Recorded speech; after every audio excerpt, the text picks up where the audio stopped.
ನಮಸ್ಕಾರ. ನಮ್ಮ ಪರಂಪರಾಗೆ ಸ್ವಾಗತ. ಇಲ್ಲಿವರೆಗೂ ನಾವು ಭಗವಂತ ನಿರ್ಮಿತ ಕಾನೂನು ಅಂದ್ರೆ ಭಗವಂತನ ನಿಯಮಗಳು ಹೇಗೆ ಕೆಲಸ ಮಾಡುತ್ತೆ, ನಮ್ಮ ಮನುಷ್ಯರಿಂದ ನಿರ್ಮಿತವಾದ ಕಾನೂನಾಗ್ಲಿ ಅಥವಾ ಮನುಷ್ಯರ ನಿಯಮಗಳಾಗ್ಲಿ ಹೇಗೆ ಕೆಲಸ ಮಾಡುತ್ತೆ ಅನ್ನೋದನ್ನ ನೋಡಿದ್ವಿ. ಎಲ್ರು ಏನ್ ಅನ್ಕೊಂಡ್ಬಿಡ್ತಾರೆ, ಈ ಲಾಂಛನಗಳನ್ನ ಹಾಕೊಂಡ್ರೆ ಒಂದು ಗೆಟಪ್ ಅಂತ ಹೇಳ್ತಾರಲ್ಲ, ಅಂದ್ರೆ ವೇದಗಳನ್ನ ಹೇಳ್ಬೇಕು ಅಥವಾ ಈ ತರದ ಯಾವುದೇ ವಿಷಯಗಳನ್ನ, ಆಧ್ಯಾತ್ಮಕ್ಕೆ ಸಂಬಂಧಪಟ್ಟ ವಿಷಯಗಳನ್ನ ಹೇಳ್ಬೇಕು ಅಂದ್ರೆ ಲಾಂಛನಗಳಿರ್ಬೇಕು, ನಾಮಗಳನ್ನ ಬಳ್ಕೊಂಡಿರ್ಬೇಕು, ಜಡೆ ಮುಡಿ ಕಟ್ಟಬೇಕು, ಈ ತರ ವೇಷಭೂಷಣಗಳನ್ನ ಹಾಕೊಂಡು ಹೇಳಿರೋ ಮಾತುಗಳು ಮಾತ್ರ ವಿಷಯಗಳಾಗ್ಲಿ ಜ್ಞಾನ ಆಗ್ಲಿ ನಮ್ಗೆ ಆಧ್ಯಾತ್ಮ ಜ್ಞಾನ ವೇದಗಳು ಅಂತ ಅನ್ಸ್ಕೊಳತ್ತೆ. ನಾರ್ಮಲ್ ಆಗಿ ಯಾರೋ ಹೇಳೋ ಮಾತುಗಳಲ್ಲಿ ವೇದ ಇರುತ್ತೆ, ಅದರಲ್ಲಿ ಜ್ಞಾನ ಇರುತ್ತೆ, ವೇಷಭೂಷಣ ಹೇಗಿದ್ರೇನು ಪರವಾಗಿಲ್ಲ ಅನ್ನೋವಂಥ ನಾಲೆಜ್ ಯಾರಿಗೂ ಇರಲ್ಲ. ಯಾಕೆ ಈ ಮಾತನ್ನ ಹೇಳ್ತಿದ್ದೀನಿ ಅಂತಂದ್ರೆ, ಇಷ್ಟು ಅದ್ಭುತವಾದ ಜ್ಞಾನ ಅಂದ್ರೆ ನೀವೆಲ್ಲ ಕೇಳಿಸ್ಕೊಂಡಿದ್ದೀರಾ, ನಿಮಗೆಲ್ಲ ಅದರ ಅನುಭವ ಇದೆ, ಆ ತಿಳುವಳಿಕೆ ಇದೆ, ಎಲ್ಲಾನು ತಿಳ್ಕೊಂಡಿರೋದ್ರಿಂದ, ಇಲ್ಲಿವರೆಗೂ ಎಲ್ಲ ಪಾಠಗಳನ್ನ ಕೇಳಿರೋದ್ರಿಂದ ಇದು ಅತ್ಯಂತ ಅದ್ಭುತವಾದ ಜ್ಞಾನ ಅನ್ನೋದು ನಿಮ್ಮೆಲ್ರಿಗೂ ಈಗ ಅನುಭವಕ್ಕೆ ಬಂದಿದೆ. ಆದ್ರೆ ಕೇಳದೆ ಇರೋ ಜನಗಳು ಅಂದ್ರೆ ಇದು ಇಷ್ಟೊತ್ತಿಗೆ ಎಷ್ಟೋ ಸ್ಪ್ರೆಡ್ ಆಗಬೇಕಾಗಿತ್ತು. ಎಲ್ಲರೂ ಇದನ್ನ ತಿಳ್ಕೊಂಡಿದ್ದಾರೆ ಅಂತ ಜಸ್ಟ್ ಇಮ್ಯಾಜಿನ್ ಮಾಡ್ಕೊಳ್ಳಿ. ಈ ಜ್ಞಾನವನ್ನ ಎಲ್ಲರೂ ತಿಳ್ಕೊಂಡು ಅದರಲ್ಲಿ ಎಷ್ಟು ಸಾಧ್ಯನೋ ಅಷ್ಟು ಜನರು ಇದನ್ನ ಫಾಲೋ ಮಾಡಿ ಈ ತರ ಬದುಕಕ್ಕೆ ಶುರು ಮಾಡಿದ್ರೆ ಸಮಾಜ ಎಷ್ಟು ಸುಂದರವಾಗಿರುತ್ತೆ ಅನ್ನೋದನ್ನ ನಾವು ಇಮ್ಯಾಜಿನ್ ಮಾಡಬಹುದು. ಆದ್ರೆ ಇದು ಎಲ್ಲರವರೆಗೂ ತಲುಪ್ತಾ ಇಲ್ಲ. ಯಾಕೆ ಅಂದ್ರೆ ಎಲ್ಲರೂ ಏನೋ ಒಂದು ಹೇಳ್ತಾರೆ, ಎಲ್ಲರೂ ಹೇಳ್ತಾರೆ, ಅದರಲ್ಲಿ ಇದು ಒಂದು ಅಂತ ಅನ್ಕೊಂಡ್ಬಿಟ್ಟಿದ್ದಾರೆ. ಬಿಟ್ರೆ ಇದರಲ್ಲಿ ತುಂಬಾ ವಿಶೇಷವಾಗಿದೆ. ಈ ವೇದಗಳು, ವೇದ ಅಂದ್ರೇನೆ ವಿಧಿಜ್ಞಾನ ಅಂತ ಹೇಳ್ತೀವಿ, ವಿಶೇಷವಾದ ಜ್ಞಾನ ಅಂತಾನೆ ಇದಕ್ಕಿನ್ನೂ ಒಂದು ಅರ್ಥ ಇದೆ ಅಂತ ನಾನು ಸ್ಟಾರ್ಟಿಂಗ್ ಅಲ್ಲೇ ಹೇಳಿದ್ದೀನಿ. ಇದು ತುಂಬಾನೇ ವಿಶೇಷವಾದ ಜ್ಞಾನ, ಎಲ್ಲರೂ ಕಂಪಲ್ಸರಿ ತಿಳ್ಕೊಂಡು ಅದನ್ನ ಪಾಲನೆ ಮಾಡಬೇಕಾಗಿರುವಂತಹ ಜ್ಞಾನ ಅನ್ನೋದು ಎಷ್ಟೋ ಜನರಿಗೆ ತಲುಪ್ತಾ ಇಲ್ಲ. ಹಾಗಾಗಿ ಸಾಧ್ಯವಾದಷ್ಟು ನೀವು ನಿಮ್ಮ ಅಕ್ಕಪಕ್ಕದವರಿಗೆ, ಪರಿಚಯದವರಿಗೆ, ನಿಮ್ಮ ಬಂಧು ಬಾಂಧವರಿಗೆ ಇದನ್ನ ಸ್ಪ್ರೆಡ್ ಮಾಡೋ ಪ್ರಯತ್ನ ಮಾಡಿ. ಯಾವ್ದಾದ್ರು ವಿಷಯ ಹೀಗೆ ಹೇಳಿದ ತಕ್ಷಣ ಎಲ್ಲರೂ ಅನ್ಕೊಂಡ್ಬಿಡ್ತಾರೆ, ಓ ಇದರಲ್ಲಿ ಅವ್ರದ್ದೇನೋ ಲಾಭ ಇದೆ ಅಂತ. ಆದ್ರೆ ಯಾಕೆ ಇವತ್ತು ಈ ಮಾತನ್ನ ಹೇಳ್ತಿದ್ದೀನಿ ಅಂದ್ರೆ, ನಮ್ಮ ನಿಯಮಗಳು ಹೇಗೆ ಕೆಲಸ ಮಾಡುತ್ತೆ, ಭಗವಂತನ ನಿಯಮಗಳು ಹೇಗೆ ಕೆಲಸ ಮಾಡುತ್ತೆ ಅನ್ನೋದನ್ನ ಇಲ್ಲಿವರೆಗೂ ಈ ಎಲ್ಲ ಪಾಠಗಳನ್ನು ನೋಡ್ಕೊಂಡು ಬಂದಿರೋರ್ಗಂತೂ ಅರ್ಥ ಆಗಿದೆ. ಹಾಗಾಗಿ ನಾವು ಏನೇ ಸರ್ಕಸ್ ಮಾಡಿದ್ರು, ಏನು ಆಗಬೇಕು, ಏನು ಜೀವನದಲ್ಲಿ ಮಾಡಬೇಕು, ನಾವು ಏನು ಸ್ವಾರ್ಥ ಇಟ್ಕೊಂಡು ಮಾಡಿದ್ರೆ ಏನಾಗುತ್ತೆ, ಹಾಗೆ ನಾವು ನಿಜವಾಗ್ಲೂ ಎಲ್ಲರ ಒಳ್ಳೆಯದನ್ನ ಬಯಸಿದ್ರೆ ಏನಾಗುತ್ತೆ ಅನ್ನೋದನ್ನ ಇಲ್ಲಿವರೆಗೂ ನೀವು ತಿಳ್ಕೊಂಡಿದ್ದೀರಿ. ಆ ಒಂದು ಮೆಚ್ಯೂರಿಟಿ ನಿಮ್ಮೆಲ್ರಿಗೂ ಬಂದಿದೆ. ಹಾಗಾಗಿ ನಾನು ಏನೇ ಮಾತುಗಳನ್ನ ಹೇಳಿದ್ರು ಇದು ಯಾವುದೋ ಸ್ವಂತ ಲಾಭಕ್ಕಾಗ್ಲಿ ಅಥವಾ ಚಾನೆಲ್ ಸ್ಪ್ರೆಡ್ ಆಗಲಿ ಅನ್ನೋದಾಗ್ಲಿ, ಇನ್ಯಾವುದೋ ಲಾಭಕ್ಕಾಗ್ಲಿ ಹೇಳಲ್ಲ ಅನ್ನೋ ಅಷ್ಟಾದ್ರೂ ಸತ್ಯ ನಿಮ್ಮೆಲ್ರಿಗೂ ಗೊತ್ತಾಗತ್ತೆ ಅನ್ನೋ ನಂಬಿಕೆ ಮೇಲೆ, ಅನ್ನೋ ಭರವಸೆ ಮೇಲೆ ನಾನು ಈ ಮಾತನ್ನ ಇವತ್ತು ಹೇಳ್ತಿದ್ದೀನಿ. ಆದಷ್ಟು ಈ ಜ್ಞಾನವನ್ನ ನೀವು ಕೂಡ ಎಲ್ಲರಿಗೂ ಹಂಚಿ, ಸೊ ಅವರು ಕೂಡ ಇದನ್ನ ತಿಳ್ಕೊಂಡು ಅವರ ಜೀವನದಲ್ಲಿ ಸಣ್ಣ ಪುಟ್ಟ ತೊಡಕುಗಳನ್ನು ಸರಿಪಡಿಸ್ಕೊಳ್ಳಿ. ಹಾಗೆ ಇನ್ನು ಮುಂದೆ, ಇಲ್ಲಿವರೆಗೂ ಮಾಡಿರೋದಂತೂ ಆಗೋಯ್ತು, ಇನ್ನು ಮುಂದೆ ಜೀವನನ ತುಂಬ ಅದ್ಭುತವಾಗಿ ಜೀವಿಸಲಿ ಅನ್ನೋದೇ ನಮ್ಮ ಪರಂಪರಾದ ಆಶಯ ಆಗಿರೋದ್ರಿಂದ ಆದಷ್ಟು ನೀವೆಲ್ರಿಗೂ ಸ್ಪ್ರೆಡ್ ಮಾಡೋದ್ರಿಂದ ನಿಮಗೂ ಅದರ ಪುಣ್ಯ ಸಿಗುತ್ತೆ. ಹಾಗೆ ನಮ್ಮ ಆಚಾರ್ಯ ಋಣವನ್ನ ಒಂದಿಷ್ಟಾದ್ರೂ ನಾವು ತೀರಿಸ್ದಾಗತ್ತೆ. 105ರಿಂದ ನಮ್ಮ ಗುರುಗಳ ಪಾಠ ಎಲ್ಲಿಂದ ಶುರುವಾಗಿದೆಯೋ ಅಲ್ಲಿಂದ ಅವರು ಕಂಟಿನ್ಯೂಸ್ ಆಗಿ ಕೇಳೋ ಹಾಗೆ ಎಲ್ರಿಗೂ ಪ್ರೇರಣೆ ಕೊಡಿ ಅಂತ ಹೇಳ್ತಾ ಇವತ್ತಿನ ಪಾಠನ ಶುರು ಮಾಡೋಣ. ಯಾಕೆ ಅಂದರೆ ತುಂಬ ಅದ್ಭುತವಾದ ವಿಷಯಗಳು ತಿಳ್ಕೊಳ್ಳೋದಕ್ಕಿದೆ. ಇವತ್ತಿನ ಪಾಠ ತುಂಬ ದೊಡ್ಡದು, ತುಂಬ ವಿಷಯಗಳು ನಿಮಗೆ ತಿಳ್ಕೊಳ್ಳೋಕ್ಕೆ ಸಿಗುತ್ತೆ. ನಮ್ಮನ್ನ ಸೃಷ್ಟಿ ಮಾಡಿರೋನು ಭಗವಂತ, ಹೌದಾ ಅಲ್ವಾ? ಅಲ್ಲ ಅಂತಂದ್ರೆ ಮತ್ತೆ ಸೃಷ್ಟಿಕರ್ತ ಲಯಕರ್ತ ಅಂತ ಭಗವಂತನ ಕರಿತೀವಲ್ಲ, ಹೇಗೆ ಅನ್ನೋದನ್ನ ತುಂಬಾ ಚೆನ್ನಾಗಿ ಬಿಡಿಸಿ ಗುರುಗಳು ಹೇಳಿದ್ದಾರೆ. ಹಾಗಾಗಿ ಇವತ್ತು ಇನ್ನು ಮೇಲಿಂದ ನಾನು ಹೇಳೋದು ಹೆಚ್ಚಾಗಿ ಏನೂ ಇರೋದಿಲ್ಲ. ಹೆಚ್ಚು ತಡ ಮಾಡದೆ ಆದಷ್ಟು ಬೇಗ ನೀವೆಲ್ಲರೂ ನಮ್ಮ ಗುರುಗಳ ಪಾಠಕ್ಕೆ ಕಾಯ್ತಾ ಇದ್ದೀರಾ ಅಂತ ನನಗೆ ಗೊತ್ತು. ಈಗ ಆಲ್ರೆಡಿ ತುಂಬಾ ತಡ ಆಗಿದೆ ವಿಡಿಯೋನ ಅಪ್ಲೋಡ್ ಮಾಡೋದು. ಹಾಗಾಗಿ ನಮ್ಮ ಗುರುಗಳ ಪಾಠನ ಆದಷ್ಟು ಬೇಗ ಕೇಳೋಣ ಬನ್ನಿ.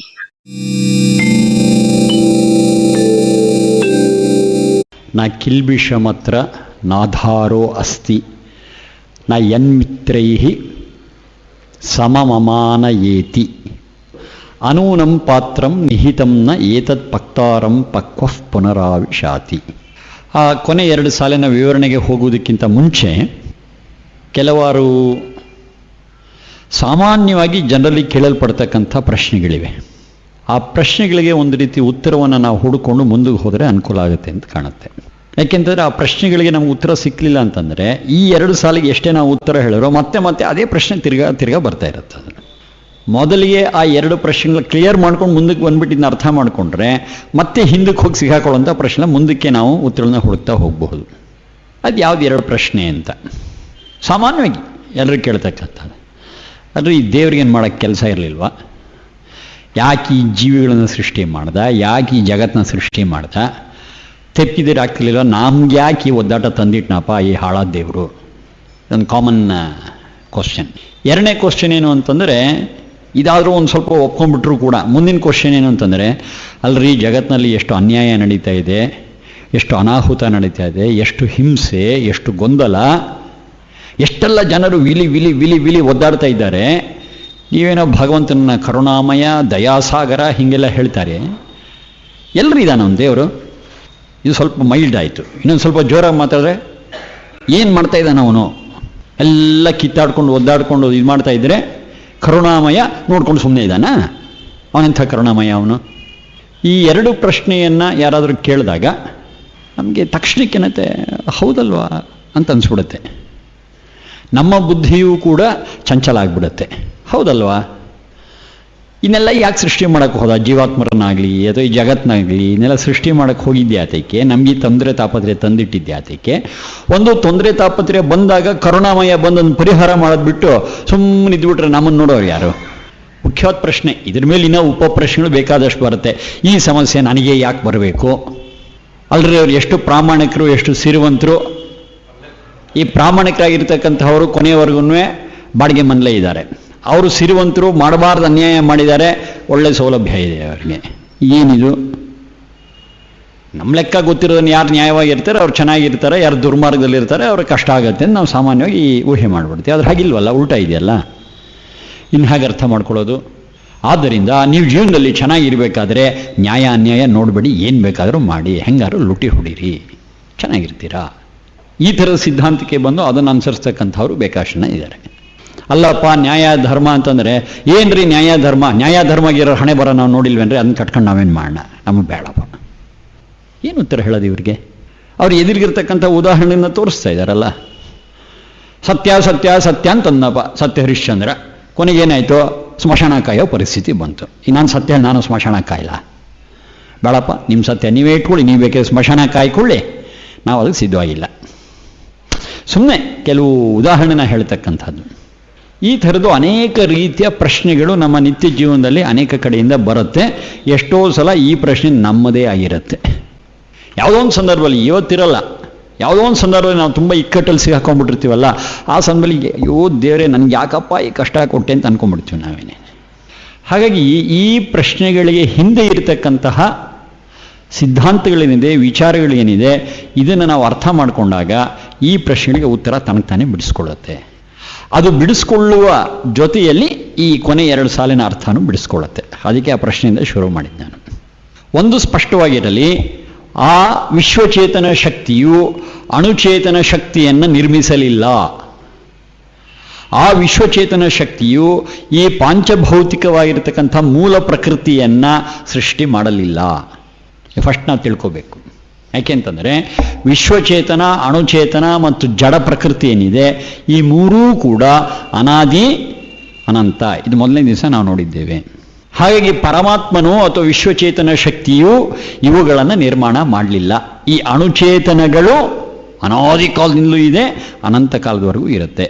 ವಿಶ್ವಚೇತನ ಶಕ್ತಿಯೂ ಹಾಗೆ ಅನಾದಿ ಕಾಲದಿಂದ ಇದೆ, ಅನಂತ ಕಾಲದವರೆಗೂ ಇರುತ್ತೆ. ಹಾಗೆ ಜಡ ಪ್ರಕೃತಿಯೂ ಕೂಡ ಅನಾದಿ ಕಾಲದಿಂದ ಇದೆ, ಅನಂತ ಕಾಲದವರೆಗೂ ಇರುತ್ತೆ. ಯಾವುದೂ ಇನ್ನೊಂದರಿಂದ ನಿರ್ಮಿತವಾದದ್ದಲ್ಲ. ಎಂಟಿಟಿ, ಅಸ್ತಿತ್ವ ಎನ್ನುವ ವಿಚಾರ ನಾವು ಮೊನ್ನೆ ಮಾತಾಡಿದಾಗ ಇದೇ ವಿಚಾರವನ್ನೇ ಹೇಳ್ಕೊಂಡಿದ್ದು. ಅಸ್ತಿತ್ವ ಅಂತಂದರೆ ಇದು ಅದಾಗೋದಿಲ್ಲ, ಅದು ಇದಾಗೋದಿಲ್ಲ, ಇದು ಅದರೊಳಗೆ ಸೇರಿ ಹೋಗೋದಿಲ್ಲ, ಅದು ಇದರೊಳಗೆ ಸೇರಿ ಹೋಗೋದಿಲ್ಲ, ಅದು ಇದರಿಂದ ಬರೋದಿಲ್ಲ, ಇದು ಅದರಿಂದಲೂ ಬರೋದಿಲ್ಲ.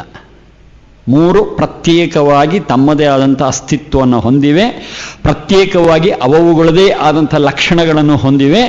ಆ ಲಕ್ಷಣಗಳೊಂದಿಗೆ ಅನಾದಿ ಕಾಲದಿಂದ ಅನಂತ ಕಾಲದವರೆಗೂ ಇರುತ್ತೆ. ಆ ದ್ವಾಸುಪರ್ಣ ಸ್ವೈಜ ಸಖಾಯ ಮಂತ್ರ ಮೊದಲು ತೊಗೊಂಡಿದ್ದು ಅದಕ್ಕೇನೆ. ಹಾಗಾಗಿ ಭಗವಂತ ಯಾತಿಕೆ ಈ ಜೀವಾತ್ಮನ ಸೃಷ್ಟಿ ಮಾಡಕ್ಕೆ ಹೋದ ಅಂತಂದರೆ, ಸಾರಿ ಸರ್, ಭಗವಂತ ಜೀವಾತ್ಮರನ್ನ ಸೃಷ್ಟಿ ಮಾಡಲಿಲ್ಲ. ಅಷ್ಟೇ ಇಲ್ಲ, ಈ ಜಡ ಪ್ರಕೃತಿಯನ್ನೂ ಕೂಡ ಭಗವಂತ ಸೃಷ್ಟಿ ಮಾಡಲಿಲ್ಲ. ಹಾಗಾದರೆ ನಾವು ಭಗವಂತನ ಸೃಷ್ಟಿಕರ್ತ, ಸ್ಥಿತಿಕರ್ತ, ಲಯಕರ್ತ ಹೀಗೆಲ್ಲ ಕರಿತೀವಲ್ಲ, ಅದು ಸುಳ್ಳೇ ಇಲ್ಲ. ಮತ್ತು ಹೊಂದಿಸ್ಕೊಳ್ಳೋದು ಹೇಗೆ?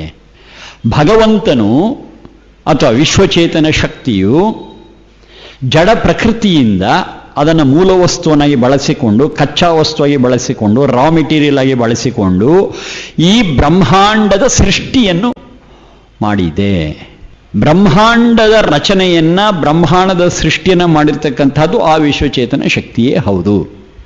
ಆದರೆ ಆ ಬ್ರಹ್ಮಾಂಡದ ರಚನೆಗೆ ಬೇಕಾದ ಮೂಲ ವಸ್ತು ಇದೆಯಲ್ಲ, ಯಾವುದು ಜಡ ಪ್ರಕೃತಿ, ಅದನ್ನ ಈ ವಿಶ್ವಚೇತನ ಶಕ್ತಿ ನಿರ್ಮಾಣ ಮಾಡಲಿದೆ. ಅದು ಆಲ್ರೆಡಿ ಇತ್ತು, ಅನಾದಿ ಕಾಲದಿಂದ ಇತ್ತು, ಅನಂತ ಕಾಲದವರೆಗೂ ಇರುತ್ತೆ.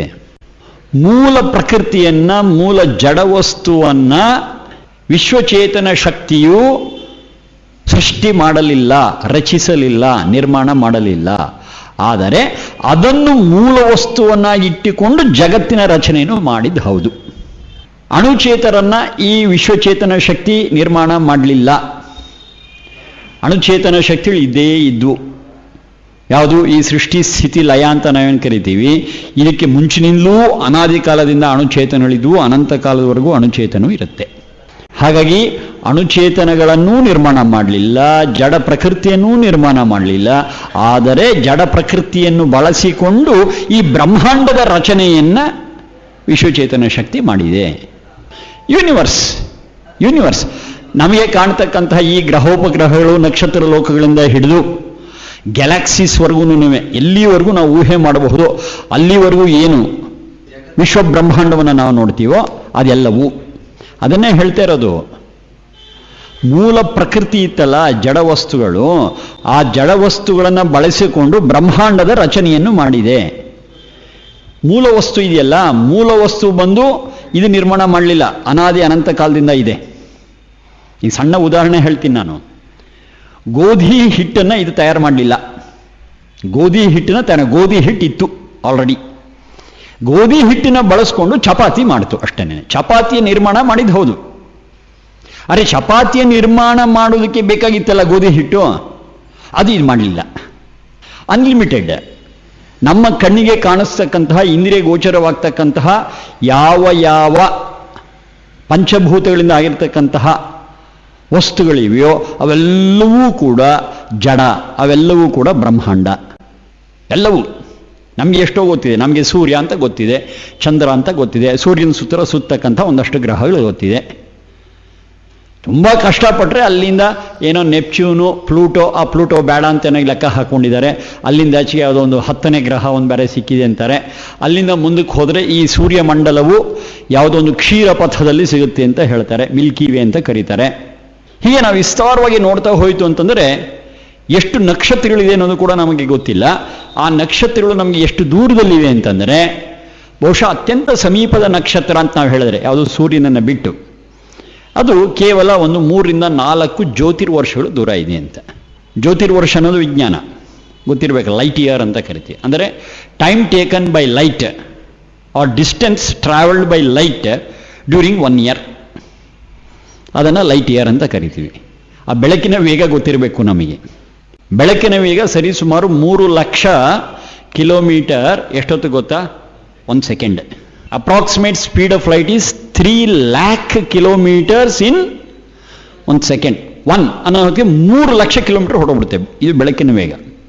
1 ಸೆಕೆಂಡಲ್ಲಿ ಇಷ್ಟಾರೆ 1 ನಿಮಿಷಕ್ಕೆ ಎಷ್ಟು? ಇಂಟು 60. 1 ಗಂಟೆಗೆ ಎಷ್ಟು? ಇಂಟು 60. 1 ದಿವಸಕ್ಕೆ ಎಷ್ಟು? ಇಂಟು 24. 1 ವರ್ಷಕ್ಕೆ ಎಷ್ಟು? ಇಂಟು 365. ಅದೇನೋ ದೊಡ್ಡ ಫಿಗರ್ ಬರುತ್ತಲ್ಲ. ಅಷ್ಟು ಡಿಸ್ಟೆನ್ಸ್ಗೆ, ಅಷ್ಟು ಅಂತರಕ್ಕೆ ನಾವು ಕರೆಯೋದು 1 ಜ್ಯೋತಿರ್ವರ್ಷ ಅಂತ. ಸೂರ್ಯನನ್ನು ಬಿಟ್ಟರೆ ಅತ್ಯಂತ ಹತ್ತಿರ ಈ ನಕ್ಷತ್ರ ಇಲ್ಲ ಸರ್, ತುಂಬ ಹತ್ತಿರ, ನಮ್ಮ ಸೌರಮಂಡಲಕ್ಕೆ ಬಹಳ ಹತ್ತಿರ ಇರೋದು ಅಂತಂದರೆ 3 ರಿಂದ 4 ಜ್ಯೋತಿರ್ವರ್ಷ ದೂರ ಇದೆ ಇದು. ಅಂದರೆ ದೂರದಲ್ಲಿರ್ತಕ್ಕಂತಹ ನಕ್ಷತ್ರಗಳಿಗೆ ಏನೇನಿದೆ ಅವು ಇವತ್ತೇನಾಗಿದೆಯೋ ಗೊತ್ತಿಲ್ಲ. ಆ ನಕ್ಷತ್ರಗಳಿಂದ ಹೊರಟ ಬೆಳಕು ಇವತ್ತು ನಮ್ಮ ಕಣ್ಣು ತಲುಪೋದಕ್ಕೆ 100 ವರ್ಷ ತಗೊಂಡಿದೆ ಬೆಳಕಿನ ವೇಗದಲ್ಲಿ. ಆ ಬೆಳಕು ಹೊರಟಾಗ ಅದು ನಮ್ಮ ತಾತನ ಕಾಲದಲ್ಲಿ ಹೊರಟಿರೋ ಬೆಳಕದು. ನಾವು ನೋಡ್ತಿರೋದು ಯಾವಾಗ? ಈ ಕಾಲದಲ್ಲಿ. ಈ ನಾವೇನು ಬೆಳಕು ನೋಡ್ತಾ ಇದ್ದೀವಿ ಅದು ಇವತ್ತಿಂದಲ್ಲ, ನಮ್ಮ ತಾತನ ಕಾಲದಲ್ಲಿ ನಕ್ಷತ್ರದಿಂದ ಹೊರಟಿರೋ ಬೆಳಕದು. ನಮ್ಮ ಮೊಮ್ಮಕ್ಕಳು ಮರಿಮಕ್ಕಳು ನೋಡ್ತಾರೆ. ಆ ಬೆಳಕು ಯಾವ್ದು ಗೊತ್ತಾ? ಇವತ್ತು ಅಲ್ಲಿಂದ ಹೊರಟಿರೋ ಬೆಳಕನ್ನ ಅವ್ರು ನೋಡ್ತಾರೆ 2-3 ತಲೆಮಾರಾದ್ಮೇಲೆ. ಅಂದರೆ ಇಷ್ಟು ಅಗಾಧವಾಗಿರತಕ್ಕಂಥ ಯಾವ ರಚನೆ ಇದೆ, ಯಾವ ಸೃಷ್ಟಿ ಇದೆ, ಬ್ರಹ್ಮಾಂಡ ಇದೆ, ವಿಶ್ವ ಬ್ರಹ್ಮಾಂಡ ಇದೆ, ಅದರ ವಿಚಾರ ಹೇಳ್ತಾ ಇರತಕ್ಕಂಥದ್ದು. ಇದರ ರಚನೆಯನ್ನು ಮಾಡಿರ್ತಕ್ಕಂಥದ್ದು ವಿಶ್ವಚೇತನ ಶಕ್ತಿ. ಆದರೆ ಇದನ್ನು ಮಾಡುವುದಕ್ಕೆ ಬೇಕಾಗಿತ್ತಲ್ಲ, ಮ್ಯಾಟರ್ ಅಂತ ಕರಿತೀವಲ್ಲ, ಅಥವಾ ಮಾಸ್ ಅಂತ ಕರಿತೀವಲ್ಲ, ಅಥವಾ ದ್ರವ್ಯ ಅಂತ ಕರಿತೀವಲ್ಲ, ಆ ದ್ರವ್ಯವನ್ನು ಅದು ರಚನೆ ಮಾಡಲಿಲ್ಲ, ಅದು ಸೃಷ್ಟಿ ಮಾಡಲಿಲ್ಲ. ಆ ದ್ರವ್ಯ ಅನಾದಿ ಕಾಲದಿಂದ ಅನಂತ ಕಾಲದವರೆಗೂ ಇದ್ದೇ ಇರುತ್ತೆ. ಯಾವುದದು? ಜಡ ಪ್ರಕೃತಿ. ಅದು ದ್ರವ್ಯ, ಅದು ಮೂಲ ವಸ್ತು. ಇದಕ್ಕೆ ಸಂಬಂಧಪಟ್ಟಂಥ ವೇದ ಮಂತ್ರಗಳಿದೆ. ಜಗತ್ತಿನ ರಚನೆ ಹೇಗಾಯಿತು, ಜಗತ್ತಿನ ರಚನೆಗೆ ಹಿಂದೆ ಸ್ಥಿತಿ ಹೇಗಿತ್ತು, ಈ ರಚನೆಯ ಹಂತಗಳು ಯಾವುದು, ಅದಕ್ಕೆ ದೊಡ್ಡ ವೈಜ್ಞಾನಿಕ ಹಿನ್ನೆಲೆ ಇದೆ. ಯಾವಾಗ ಈ ಭಗವಂತನು ಈ ತರಹದ ಒಂದು ಜಡ ಜಗತ್ತನ್ನು ನಿರ್ಮಾಣ ಮಾಡಿದನೋ, ಅಂದರೆ ಮೂಲ ಜಡ ಪ್ರಕೃತಿಯನ್ನು ಬಳಸಿಕೊಂಡು ಈ ವಿಶ್ವ ಬ್ರಹ್ಮಾಂಡವನ್ನು ರಚನೆ ಮಾಡಿದನೋ, ಇದನ್ನು ಯಾಕೆ ರಚನೆ ಮಾಡಕ್ಕೆ ಹೋದ? ಪ್ರಶ್ನೆ ಅದೇ ಉಳಿಯುತ್ತೆ. ಜೀವಾತ್ಮರನ್ನ ಇವನು ರಚನೆ ಮಾಡಲಿಲ್ಲ.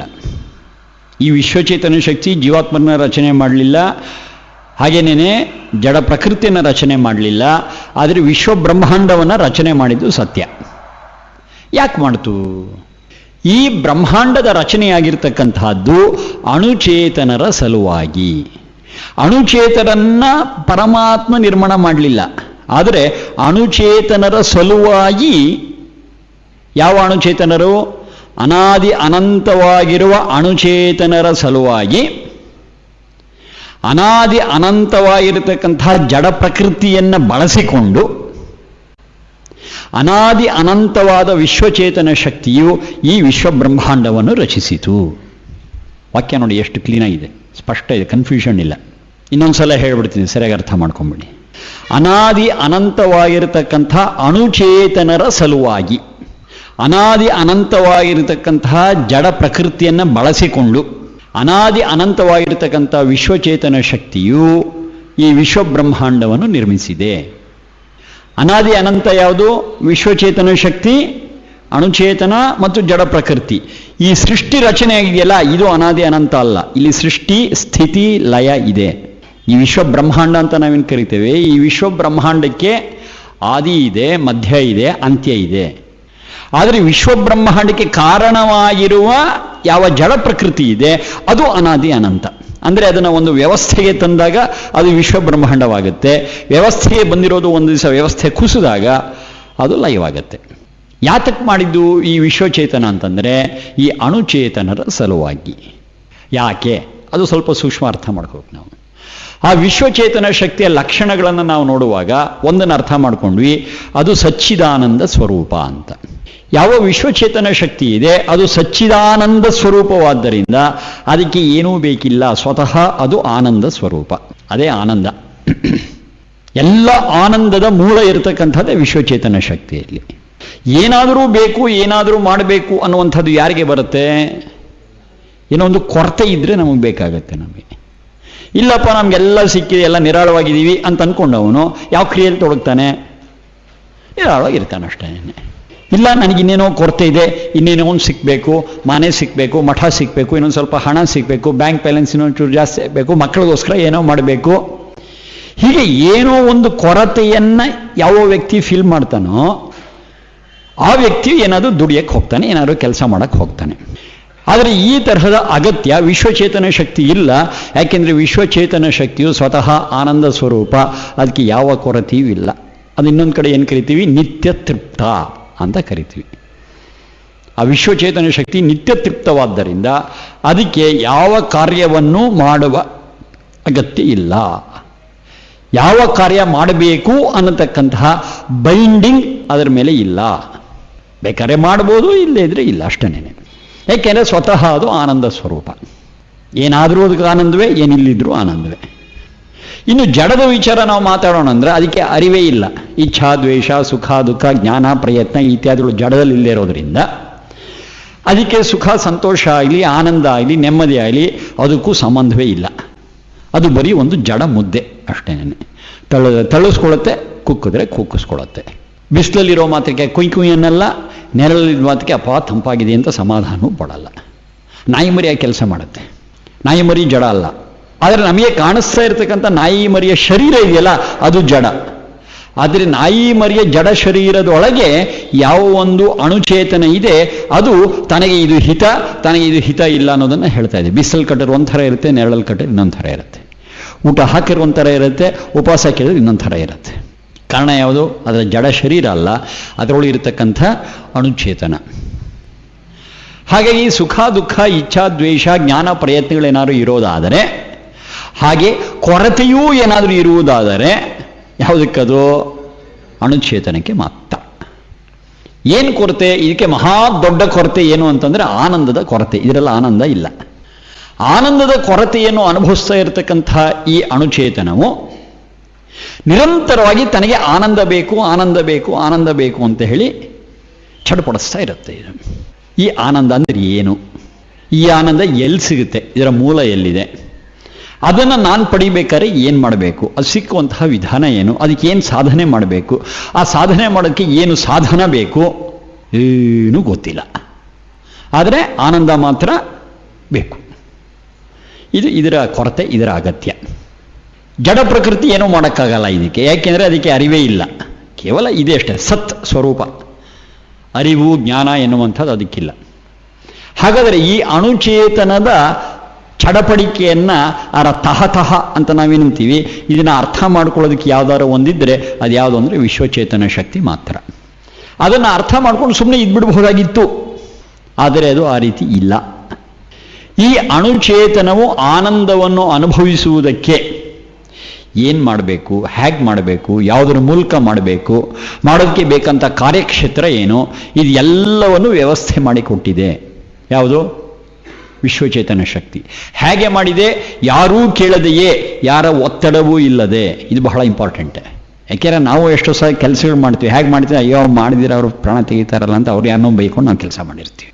ನಿಮ್ಮನ್ನು ಯಾರೂ ಏನೂ ಕೇಳಲ್ರಿ, ಬೇಕಿದ್ರೆ ಮಾಡಿ, ಇಲ್ಲದ್ರೆ ಬಿಟ್ಬಿಡಿ ಅಂತಂದರೆ ನಾವು 100ಕ್ಕೆ 99 ಮಲಗಿಬಿಡ್ತೀವಿ ಅಷ್ಟೇ. ಹೆಂಗೂ ಕೇಳಲ್ಲ, ಯಾಕೆ ಒದ್ದಾಡೋಣ ಅಂತ. ಆನಂದದ ಅನುಭವ ಇದಕ್ಕಾಗಿದೆ. ಇದೊಂದು ತಮಾಷೆ.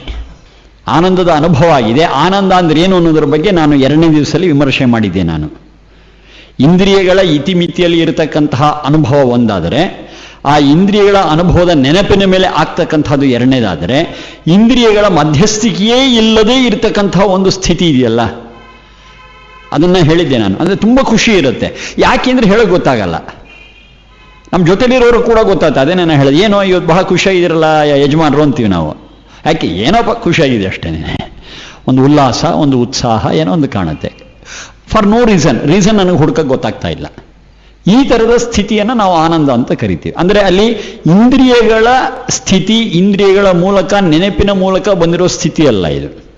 ಇಂದ್ರಿಯಗಳನ್ನು ಅವಲಂಬಿಸದೆ, ನೆನಪನ್ನು ಅವಲಂಬಿಸದೇ ಇರತಕ್ಕಂಥ ಸ್ಥಿತಿ ಇದು. ಆದರೆ ಏನು ಅಂದರೆ ಈ ಸ್ಥಿತಿ ಒಂದು ಫ್ಲ್ಯಾಶ್ ಹೀಗೆ ಬಂದು ಹೋಗ್ಬಿಡುತ್ತೆ, ಅದು ಕೈ ಸಿಕ್ಕಲ್ಲ. ಇದನ್ನು ನಾವು ಆನಂದ ಅಂತ ಕರಿತೇವೆ. ಆನಂದದ ಅನುಭವ ನಮಗಾಗಿರುವುದರಿಂದ ಈ ಅಣುಚೇತನವು ಆನಂದವನ್ನು ಬಯಸುತ್ತೆ. ಅದೇನೋ ಒಂದು ಅನುಭವ ಆಯ್ತಲ್ಲ, ಅದು ಬೇಕು. ಅದು ಆನಂದ ಅಂತ ನನಗೆ ಗೊತ್ತಾಗಿದ್ದ ಆಮೇಲೆ ನನಗೆ ಅದು ಬೇಕು, ಅದು ಮಾಡೇ ಅಂತಾರಲ್ಲ, ಹಾಗೆ ಅದು ಬೇಕು ಅಷ್ಟೇ. ಅದು ನನಗೆ ಎಲ್ಲಕ್ಕಿಂತ ಹಿತವಾದ ಅನುಭವವನ್ನು ಕೊಟ್ಟಿದೆ. ಅದು ನನಗೆ ಎಲ್ಲಕ್ಕಿಂತ ಹೆಚ್ಚಿನದಾದಂತಹ ಒಂದು ನೆಮ್ಮದಿ ನಿರಾಳವನ್ನು ಕೊಟ್ಟಿದೆ. ಆದ್ದರಿಂದ ನನಗೆ ಅದು ಬೇಕು. ನಂತರದಲ್ಲಿ ನನಗೆ ಅದು ಆನಂದ, ಅದು ಭಗವಂತನದೇ ಇತ್ಯಾದಿ ಆಮೇಲೆ ಗೊತ್ತಾಗಿದ್ದು ನನಗೆ. ಕೇಳಿಸ್ಕೊಂಡ್ರಲ್ಲ? ಈಗ ನಮಗೆ ಗೊತ್ತಾಯಿತು, ನಮ್ಮನ್ನ ಅಂದರೆ ಈ 3 ಅಸ್ತಿತ್ವಗಳೇನಿದೆ ಇವುಗಳನ್ನು ಯಾರೂ ಸೃಷ್ಟಿ ಮಾಡಿಲ್ಲ. ಇವು ಯಾವತ್ತಿದ್ರೂ ಇದ್ವು ಅಂತ. ಇದ್ವು, ಇದೆ, ಇರುತ್ತೆ. ಅವು ಅನಾದಿ ಅನಂತ ಅನ್ನೋದು ಗೊತ್ತಾಯಿತು.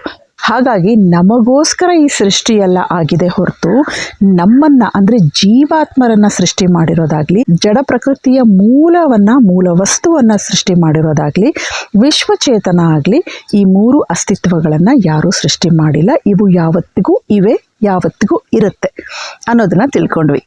ಇನ್ನು ಈ ಥರ ನಾವು ನೋಡೋದಕ್ಕೆ ಶುರು ಮಾಡಿದ್ಮೇಲೆ ತೇನ ವಿನ ತೃಣಮಪಿ ನ ಚಲತಿ ಅನ್ನೋಂಥ ಮಾತು ನಮಗೆ ಮುಂದೆ ಚೆನ್ನಾಗಿ ಅರ್ಥ ಆಗುತ್ತೆ. ನಾವೆಲ್ಲದಕ್ಕೂ ಭಗವಂತನೇ ಕಾರಣ ಅಂತಾನೂ ಹೇಳ್ತೀವಿ. ಎಲ್ಲ ಸೃಷ್ಟಿ ಮಾಡಿಬಿಟ್ಟಿದ್ದಾನೆ, ಹಾಗಾಗಿ ಪ್ರತಿಯೊಂದಕ್ಕೂ ಅವನೇ ತಲೆ ಕೊಡಬೇಕು, ಏನೇ ತಪ್ಪುಗಳಾದರೂ ಅವನೇ ಪ್ರೇರಣೆ ಕೊಟ್ಟಿದ್ದಾನೆ ಅನ್ನೋ ಹಾಗೆ ನಮ್ಮ ಧೋರಣೆ ಇರುತ್ತೆ. ಇದನ್ನ ನಾವು ಬದಲಾಯಿಸ್ಕೋಬೇಕು. ಇದಕ್ಕೂ ಕೂಡ ಮುಂದೆ ಉತ್ತರ ಸಿಗುತ್ತೆ. ಮುಂದೆ ಮತ್ತೊಂದಷ್ಟು ವೈದಿಕ ವಿಚಾರಗಳೊಂದಿಗೆ ಮತ್ತೆ ಸಿಗೋಣ. ನಮಸ್ಕಾರ.